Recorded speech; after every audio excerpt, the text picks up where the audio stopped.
motivation for somebody. Somebody where serve God and it seems like God now come true for you. Let me tell you something. God a come true for you, you know.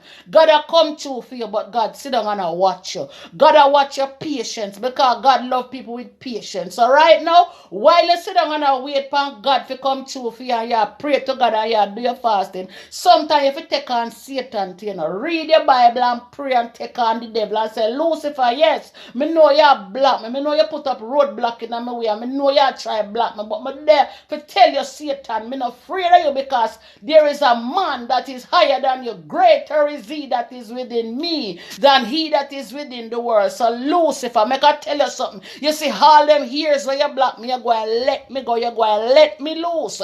Because if you don't let me loose, watch you and God. Because God know how to beat you.